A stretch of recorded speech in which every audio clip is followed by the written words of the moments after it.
Halo pemirsa setia Fibis News, jumpa lagi dengan saya Alfred Pakasi dalam program Fibis News Domestic Market Review and Outlook periode 31 Januari sampai dengan 4 Februari 2022. Sentimen pengetatan moneter, pasar bertahan optimis. Ya, pasar investasi dalam negeri pekan lalu diwarnai dengan sejumlah isu. Di antaranya sentimen pasar regional dengan rencana pengetatan moneter The Fed yang mempengaruhi pasar keuangan dalam negeri dengan koreksi pada IHSG dan rupiah. Sementara itu terdapat capital outflow terbatas khususnya di pasar SBN yang ikut memberi tekanan pada mata uang rupiah kita. Optimisme pasar tetap terlihat dengan adanya upaya rebound IHSG pada 3 hari terakhir pasar. Ya, untuk minggu berikutnya, isu antara prospek pemulihan ekonomi dalam dan luar negeri serta perkembangan pandemi virus corona ini akan kembali mewarnai pergerakan pasar.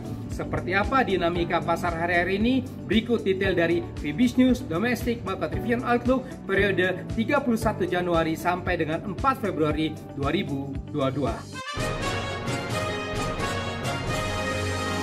Ya, kita mulai dengan pasar modal Indonesia.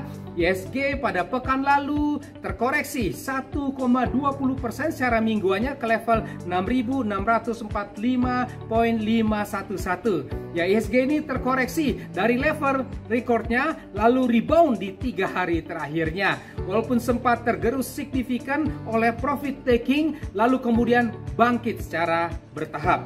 Untuk IHSG berikutnya kemungkinan dengan diselingi libur Imlek 1 hari akan dapat melanjutkan IHSG ini reboundnya kembali.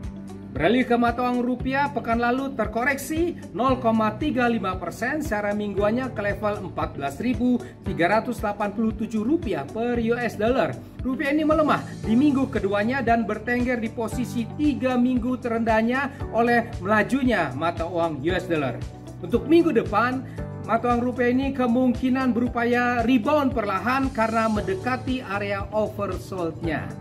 Ya pemirsa, harga obligasi rupiah pemerintah Indonesia jangka panjang 10 tahun terpantau turun terbatas secara mingguannya. Ini terlihat dari pergerakan naik yields obligasi pemerintah yang berakhir ke level 6,463% pada akhir pekan.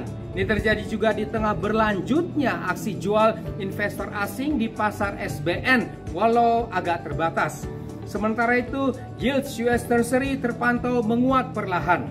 Ya pemirsa, rapat Dewan Komisioner Lembaga Penjamin Simpanan LPS memutuskan di akhir pekan untuk tetap mempertahankan tingkat suku bunga penjaminan di Bank Umum dalam rupiah sebesar 3,5%. Sementara itu, tingkat bunga penjaminan Bank Umum dalam valuta asing tetap dipertahankan di level 0,25%. LPS menyampaikan keputusan tersebut ditetapkan dengan pertimbangan antara lain suku bunga menunjukkan tren penurunan dengan laju lebih lambat di tengah kondisi likuiditas perbankan yang masih cukup longgar. Sementara itu berdasarkan data transaksi 24 sampai 27 Januari 2022, Bank Indonesia melaporkan non-residen di pasar keuangan domestik melakukan jual neto atau capital outflow 5,34 triliun rupiah, terdiri dari jual neto di pasar SBN 5,32 triliun rupiah dan jual neto di pasar saham tipis saja 0,02 triliun rupiah. Ya demikian pemirsa setia Fibis News, kita sudah membahas bersama Fibis News Domestic Market Review and Outlook periode 31 Januari sampai dengan 4 Februari 2022. Saya Alfred Pakasi di sini mohon diri sejenak. Baiklah untuk semuanya, stay safe, stay healthy. Salam Fibis.